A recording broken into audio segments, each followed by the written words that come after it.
Bonjour.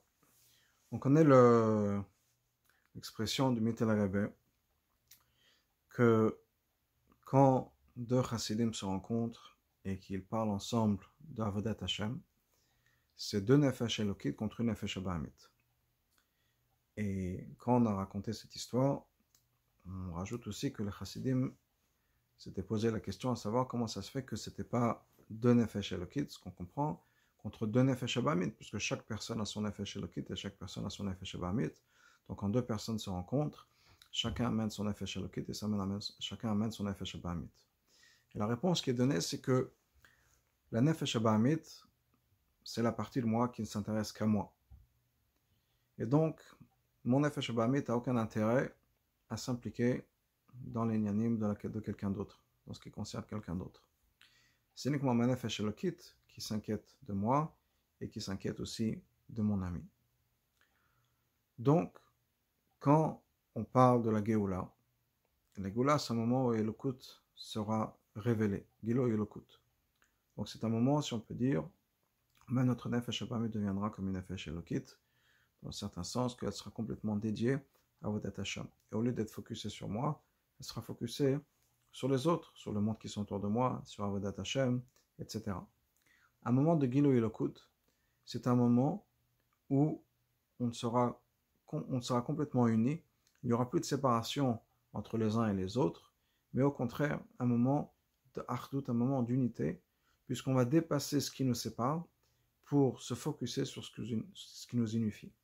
Nous savons qu'en ce qui concerne l'Elokut, le divin, une des choses que nous savons, la première chose que nous savons, quand la Torah nous dit Bereshit bara Elokim et Hashemayim et Haaretz, Bereshit bara Elokim, c'est quelle est la première chose que Dieu a fait? Dieu s'est mis de côté, on appelle ça le Tzimtzum, Dieu s'est mis de côté pour pouvoir donner de la place à l'être humain. Comme le Ramban nous l'explique, bara c'est quoi? C'est le mot en hébreu, la Shana Kodesh, qui parle d'une bria, une création qui yesh me'ayin. C'est-à-dire qu'avant il y avait ayin, ce qu'on appelle le néant, mais on sait que c'était le coup bien sûr. Et maintenant on a yesh, une existence qui se pense être une existence séparée et indépendante.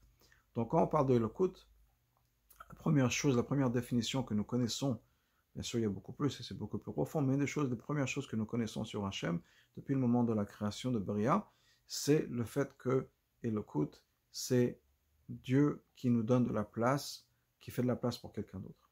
Donc quand on parle de Gilo Elokut à l'époque de Mashiach, c'est quoi? C'est justement cette idée-là où on sera complètement bartout, on ne pensera plus à soi du tout, puisque tout ce qui concerne le Nefesh Abam et tout ce qui concerne le Yesh, c'est-à-dire moi et moi en tant que centre de mon univers, tout ça sera dépassé, tout ça sera transformé, et même mon Nefesh Abamit sera maintenant transformé au service de Gilo Elokut, c'est-à-dire que même le côté personnel de moi-même sera complètement impliqué dans l'inyanim de Achdut. Et c'est ce qu'on attend, et c'est sur lequel on peut travailler déjà en ce moment, avant qu'il y ait la venue du Mashiach, puisque pour l'instant, au moment où je suis en train de préparer cette vidéo, Mashiach n'est pas encore là, c'est ce lien de Achdut, c'est-à-dire de vraiment réfléchir comment vivre un monde où je suis plus focusé sur les autres que focusé sur moi-même. Et je vais vous donner un exemple pratique, si on peut dire, de cette différence-là. Un lien de Shalom Bayit, par exemple. Parce que Shalom Bayit, c'est quelque chose qui est très important pour beaucoup, ceux qui sont mariés.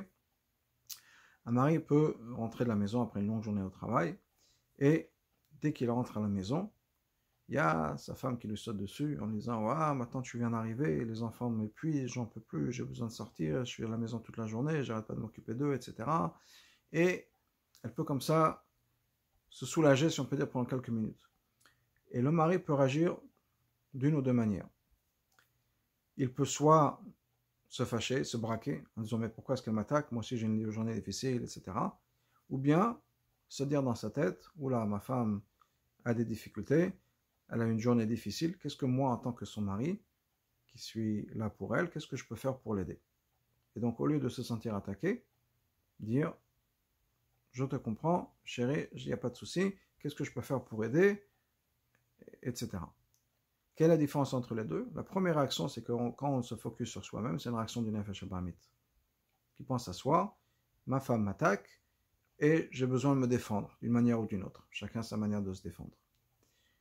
L'autre réaction, c'est une réaction de Nefesh Elokit. C'est au lieu de penser à soi, on pense tout de suite à l'autre. Et quand on peut faire cette transition dans notre tête, c'est vrai par rapport à nos époux, nos épouses, c'est vrai par rapport à nos enfants, des fois avec les gens avec qui on travaille, mais ce changement dans notre tête en disant, s'il y a quelqu'un qui est vraiment énervé et qui se laisse aller, etc., qui se lâche complètement et qui me parle de manière pas respectueuse, est-ce que je me focus sur moi et le fait que moi je suis insulté, ou bien est-ce que j'écoute la personne et je pense comment est-ce que je peux aider cette personne qui visiblement souffre et a un problème. Donc ça c'est un exemple de cette préparation de la Goula qu'on peut faire dans l'Inyan de Achdut, en se focusant plus sur les autres qu'Inyan de Elokut, de Gilui Elokut, plutôt que de penser à soi-même. Yiratzon, que cette Kavana déjà puisse nous amener la Géoula tout de suite et qu'on puisse célébrer bientôt ces Yud Bet Tammuz, donc l'Inyan de Géoula, qu'on puisse célébrer la Géoula avec tous nos Rebbeim, bien sûr avec nos Rabbi, et que déjà la semaine prochaine, quand on rentre dans Yud Zayin Tammuz, on aura le Bet Hamikdash, on pourra célébrer à 100%.